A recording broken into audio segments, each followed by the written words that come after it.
Alhamdulillahirabbil alamin, wabihi nasta'in ala umuri dunya waddin. Wassalatu wassalamu ala asrofil anbiya'i wal mursalin, nabiyina Muhammadin sallallahu alaihi wasallam wa ala alihi wa ashabihi wa tabi'in wa man tabi'ahum bi ihsan ila yaumiddin. Asyhadu an la ilaha illallah wahdahu la syarika lahul malikul haqqul mubin. Wa asyhadu anna sayyidana Muhammadan abduhu wa rasuluhu shadiqul wa'dil amin. Amma ba'd, fa ya ayyuhal hadirun ittaqullaha haqqa tuqatih wa la tamutunna illa wa antum muslimun. Shadaqallahul azim. Masyiral muslimin wa jumlatal mu'minin rahimakumullah. Bersyukur kepada Allah Subhanahu wa taala atas segala nikmatnya. Wassalatu kepada baginda Rasulullah Nabiullah Muhammad sallallahu alaihi wasallam beserta keluarga, para sahabat, dan mudah-mudahan kita semua kelak diakui sebagai umat Kanjeng Nabi Muhammad sallallahu alaihi wasallam. Sebelum mengawali pemaparan materi khutbah pada siang yang penuh barokah ini, khotib mengajak khususnya kepada diri khotib pribadi dan umumnya kepada seluruh jamaah Jumat untuk senantiasa meningkatkan, menguatkan dan mengimplementasikan ketakwaan kepada Allah Subhanahu wa taala dalam setiap detik di kehidupan ini, yang selalu menjalankan perintah Allah dan meninggalkan larangan-larangan Allah. Ma'asyiral muslimin sidang Jumat rahimakumullah. Syukur alhamdulillah saat ini kita berada dalam fase peralihan masa tahun baru Hijriah. Bulan Zulhijjah sebagai bulan terakhir berganti dengan Muharram sebagai awal bulan tahun Hijriah. Pergantian tahun ini tidak boleh dimaknai sebagai pergantian waktu seperti biasanya. Momentum ini memiliki makna dan hikmah yang mendalam, yang jika dimaksimalkan akan membuahkan kesuksesan dan keberkahan dalam hidup.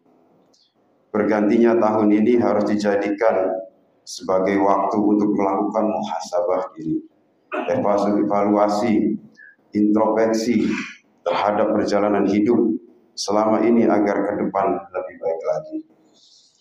Dan jangan sampai dengan terus berjalannya waktu kita tidak mampu untuk mengambil ibrah, hikmah dan pengalaman. Dengan merenungkan masa lalu, kita bisa meninggalkan hal-hal negatif dan mengambil sisi-sisi positif sebagai bekal menghadapi masa depan. Kita harus optimis bisa melakukan perubahan lebih baik di masa yang akan datang dengan terus melakukan ikhtiar terbaik. Sabda Rasulullah, siapa saja yang hari ini lebih baik dari hari kemarin, maka ia tergolong orang-orang yang beruntung.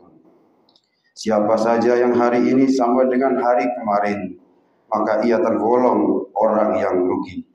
Siapa saja yang hari ini lebih buruk dari hari kemarin, maka ia orang yang dilaknat atau celaka.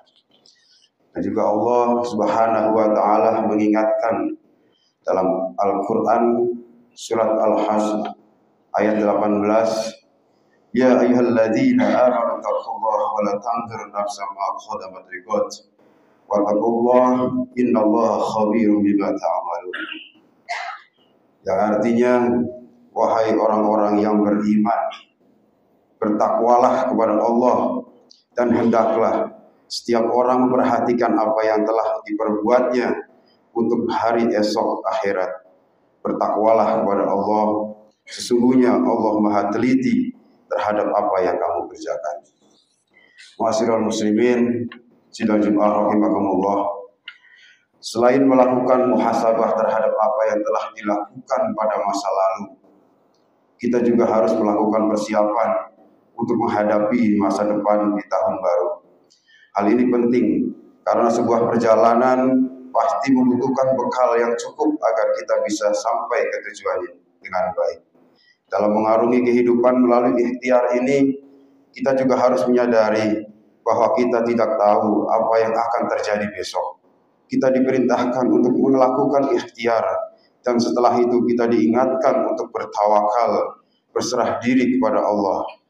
Dalam surat Luqman ayat 34 disebutkan, sesungguhnya Allah memiliki pengetahuan tentang hari kiamat, menurunkan hujan, dan mengetahui apa yang ada dalam rahim. Tidak ada seorang pun yang dapat mengetahui dengan pasti apa yang akan dia kerjakan besok. Begitu pula tidak ada seorang pun yang dapat mengetahui di bumi mana dia akan mati. Sesungguhnya Allah Maha mengetahui lagi Maha teliti. Ayat ini menunjukkan kekuasaan Allah atas masa depan dan ketidaktahuan kita tentang apa yang akan terjadi esok. Dalam satu ayat ini Allah menunjukkan ada 5 kekuasaannya sekaligus tentang masa depan. Yang pertama, Allah lah yang tahu kapan kiamat akan terjadi. Tidak ada satupun manusia yang tahu kapan kiamat datang. Yang kedua, Allah lah yang mengetahui kapan hujan akan turun untuk menghidupkan bumi ini dan memberi rizki kepada manusia untuk bekal kehidupan di dunia. Yang ketiga, Allah lah yang tahu apa yang ada dalam kandungan seorang ibu. Walaupun saat ini sudah ditemukan alat-alat canggih untuk melihat kondisi bayi dalam rahim seorang ibu, seperti USG dan sebagainya, namun pada hakikatnya semua masih dalam fase prediksi. Kemudian yang keempat, Allah lah yang tahu nasib kita di masa yang akan datang. Kita hanya berusaha dengan cara yang terbaik, namun Allah lah yang akan menentukan hasilnya. Dan yang terakhir, yang kelima, Allah lah yang tahu kapan seseorang akan mati. Tidak ada manusia yang bisa merencanakan umurnya, meninggal dunia, di mana dan di mana dia akan dikuburkan.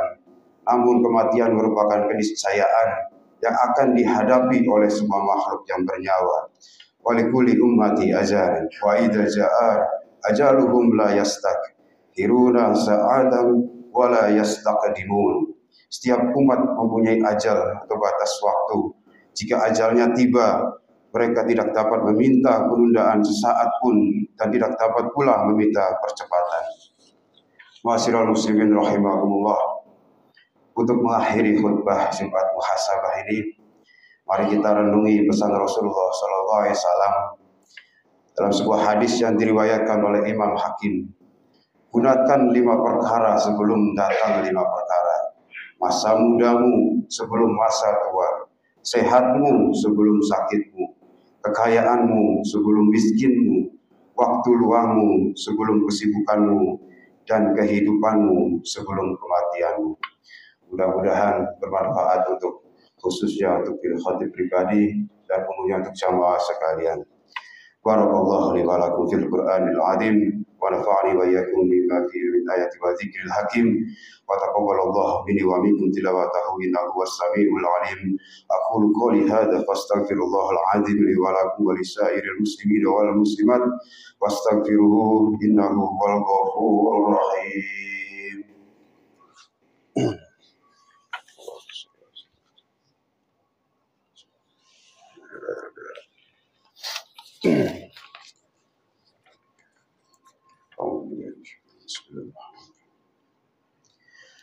Alhamdulillah, alhamdulillahilladzi amarna bil ittihad wal i'tisam bihablillahil matin. Asyhadu an la ilaha illallah wahdahu la syarika lah, iyyahu na'budu wa iyyahu nasta'in. Wa asyhadu anna Muhammadan abduhu wa rasuluh al-mab'uts rahmatan lil alamin.